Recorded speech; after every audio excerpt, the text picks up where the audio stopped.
Have you ever felt just completely drained, even when you feel like you're doing everything you're supposed to? Well, what if the problem isn't you? What if it's the invisible forces in your environment?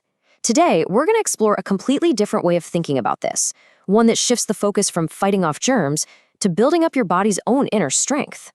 To really get this, I want to tell you about someone. We'll call him Mike Sterling. And on paper, Mike is the absolute picture of success. He's running multiple businesses, closing these massive deals. But this quote, this really gets to the private hell that so many high achievers are living in. You see, Mike is stuck in what you might call the success trap. To the outside world, he's a giant, a total powerhouse. But inwardly, he's completely ashamed of the panic attacks that ambush him, these terrifying moments where his memory just goes blank right in the middle of a meeting. He's living in constant fear that he's about to completely fall apart. The very life he worked so hard to build has become his own personal prison.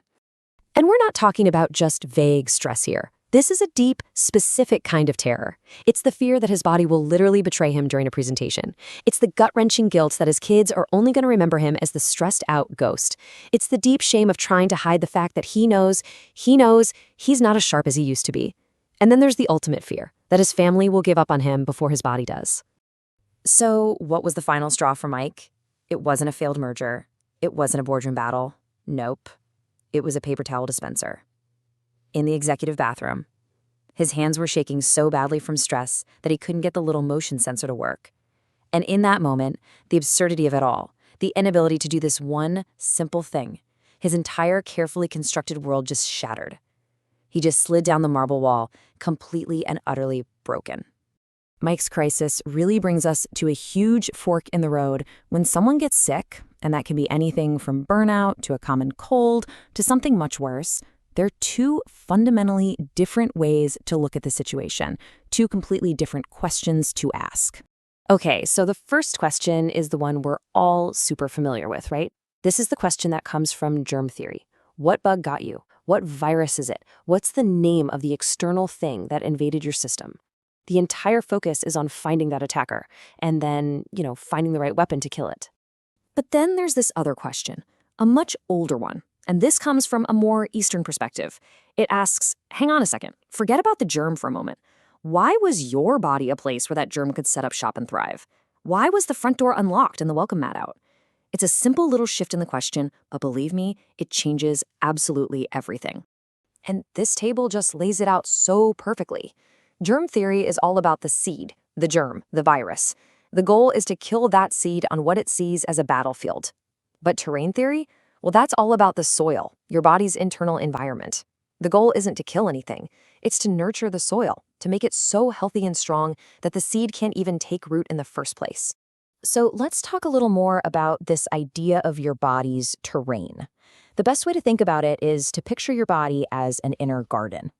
When that garden's soil is rich and balanced and healthy, it can easily handle the external stuff that life throws at it, like someone coughing next to you on the subway. A strong terrain is by far your best defense.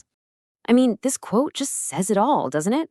If the soil is strong, the seed just can't get a foothold. If the soil is weak, even a tiny little seed can spread like wildfire.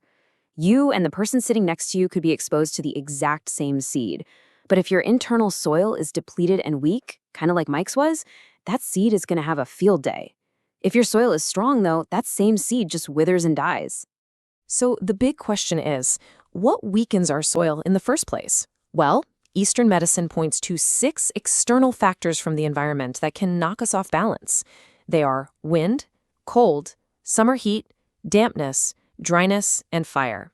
And these aren't just about the weather. They're seen as energetic forces. So for right now, let's just zoom in on 2 of the most common invaders, wind and cold. Now, before wind or cold can even get to your inner terrain, they have to get past your primary security system. In this way of thinking, that's called your Wei Qi. You pronounce it Wei Qi. Just think of it like an energetic force field that surrounds your body. It's actually a pretty similar concept to how we think of the immune system in the West. It's your first line of defense, and when it's strong, these invaders just bounce right off. All right, let's break down how these 2 characters operate. First up, we've got wind. Its whole deal is sudden movement. It shows up fast, and it can actually carry other troublemakers in with it. The first signs that wind is starting to breach your defenses are things like a suddenly stiff neck, a headache that comes out of nowhere, or just a real aversion to drafts and that little tickle in your throat. Now, cold is the opposite. Its job is to constrict and slow everything down. It creates stagnation, which you feel as body aches, stiff joints, and that deep, undeniable craving for something warm. Okay, so this is really the most important part. The goal here isn't to live in a bubble, totally afraid of every little breeze. That's not it at all. The real goal is to learn how to listen to your body's own early warning system. These little signals, they are your body's way of telling you, hey, my defenses are being challenged, long before you actually get sick. And here are some of those key signals. You know that sudden feeling of, shut the window when a draft hits you? That's a signal. A stiff neck that you just automatically blame on your pillow. That's a signal. That little bit of clear, watery mucus? Signal. An intense, sudden craving for a hot cup of tea? That is your body talking to you. These aren't just random annoyances. They are crucial data points telling you that your defenses are being tested and your terrain is getting weaker. So how can we start supporting our terrain, like right now? Well, one super simple but really powerful way is to protect what's called your digestive fire. Nurturing your soil starts from the inside out. Your stomach is kind of like a pressure cooker. It needs heat to properly break down food and turn it into energy for your entire body. Every single time you dump a glass of ice water or a cold smoothie into it, you're making your body use its own precious energy just to heat things back up. You're basically weakening the very process that's supposed to build you a strong terrain. So, I'll leave you with this question to really think about. After hearing all of this, what are some of the subtle signals your body has been sending you lately? What have you been dismissing as just stress or getting older or maybe sleeping wrong? Because learning to listen to those whispers, that is the first and most important step to rebuilding your terrain and getting your energy back before you ever hit a breaking point.